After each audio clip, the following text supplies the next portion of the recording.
Hi friends, flavour by Shiba ಚಾನೆಲ್ಗೆ ಸ್ವಾಗತ. ಇವತ್ತು ಸ್ಟ್ರೀಟ್ ಸ್ಟೈಲಲ್ಲಿ ಆಮ್ಲೆಟ್ ಚಪಾತಿ ಮಾಡೋದು ಹೇಗೆ ಅಂತ ಹೇಳ್ಕೊಡ್ತೀನಿ. It's very easy and yummy also. ಅದನ್ನು ಬ್ರೇಕ್ಫಾಸ್ಟ್ಗೂ ಯೂಸ್ ಮಾಡ್ಬೋದು, ಜೊತೆಗೆ ಲಂಚ್ ಬಾಕ್ಸ್ಗೂ ತೊಗೊಂಡೋಗ್ಬೋದು.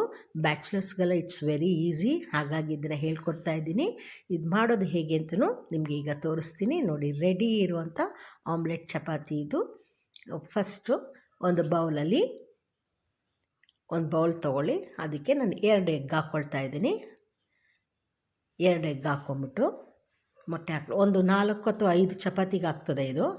ಆಮೇಲೆ ಒಂದು 2-3 ಹಸಿಮೆಣಸಿನ್ಕಾಯಿ, ಸಣ್ಣದಾಗಿ ಹೆಚ್ಚಿಟ್ಟಂಥ ಹಸಿಮೆಣಸಿನ್ಕಾಯಿ. ಅದ್ರ ಜೊತೆಗೆ ಏನೇನು ಹಾಕಬೇಕು ಅಂತ ತೋರಿಸ್ತಾ ಇದ್ದೀನಿ.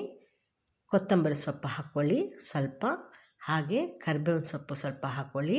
ಎಲ್ಲ ಸಣ್ಣದಾಗಿ ಹೆಚ್ಚಿಟ್ಕೊಳ್ಳಿ.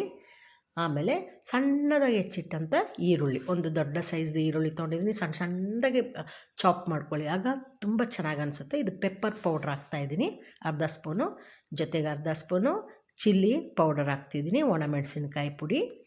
ಹಾಗೆಯೇ ರುಚಿಗೆ ತಕ್ಕಷ್ಟು ಉಪ್ಪು ಹಾಕ್ಕೊಂಡು ಚೆಂದ ಮಿಕ್ಸ್ ಮಾಡ್ಕೊಳ್ಳಿ. ಆಯಿತಾ? ಮಿಕ್ಸ್ ಮಾಡಿ ರೆಡಿ ಮಾಡ್ಕೊಂಬಿಟ್ಟು ನೋಡಿ, ಆಮೇಲೆ ಒಂದು ಸಲ ಉಪ್ಪೆಲ್ಲ ಕರೆಕ್ಟ್ ಇದೆ ಅಂತ ನೋಡ್ಕೊಳ್ಳಿ. ಮಾಡಿಟ್ಟಂಥ ಚಪಾತಿನ ಇದಕ್ಕೆ ಡಿಪ್ ಮಾಡಬೇಕು. ಹಿಂದೆ ಮುಂದೆ 2 ಕಡೆಗೂ ಡಿಪ್ ಮಾಡಿ ತವಾಗ ಹಾಕಿಬಿಟ್ಟು ನೋಡಿ, ಹಿಂಗೆ ತವಾಗ ಹಾಕಿ ತೆಗೆದ್ರೆ ಅದು 2 ಸೈಡನ್ನು ಕ್ಲೀನಾಗಿ ಆಮ್ಲೆಟು ಡಿಪ್ ಆಗಿರುತ್ತೆ. ನೋಡಿ, ಈ ಥರ ಡಿಪ್ ಆದಮೇಲೆ ಅದನ್ನ ಫುಲ್ ಫ್ಲೇಮಲ್ಲಿ ಇಡಬೇಡಿ, ಸ್ಟವ್ನ ಸಿಮ್ಮಲ್ಲಿ ಇಟ್ಕೊಂಡು ಅಥವಾ ಮೀಡಿಯಮ್ ಫ್ಲೇಮಲ್ಲಿ ಇಟ್ಕೊಳ್ಳಿ. ನಿಧಾನವಾಗಿ ಉಲ್ಟಾ ಮಾಡಿ, ಯಾಕಂದರೆ ಇನ್ನೂ ಇದ್ರ ಮೇಲ್ಭಾಗ ಬೆಂದಿರಲ್ಲ. ನೋಡಿ, ಇಲ್ಲಿ ಬೆಂದಿದೆ. ಆಯಿತಾ? 2 ಸೈಡು ಚೆಂದ ಮೊಟ್ಟೆದು ಆಮ್ಲೆಟ್ ಇರುತ್ತೆ. ಆನಿಯನ್, ಆಮೇಲೆ ಜೊತೆಗೆ ಪೆಪ್ಪರು, ಕೊತ್ತಂಬರಿ ಸೊಪ್ಪು, ಚಪಾತಿ ಅದೆಲ್ಲವೂ ಒಟ್ಟಿಗೆ ಸೇರಿದಾಗ ತಿನ್ನೋಕ್ಕೆ ತುಂಬ ಚೆನ್ನಾಗಿ ಅನಿಸುತ್ತೆ.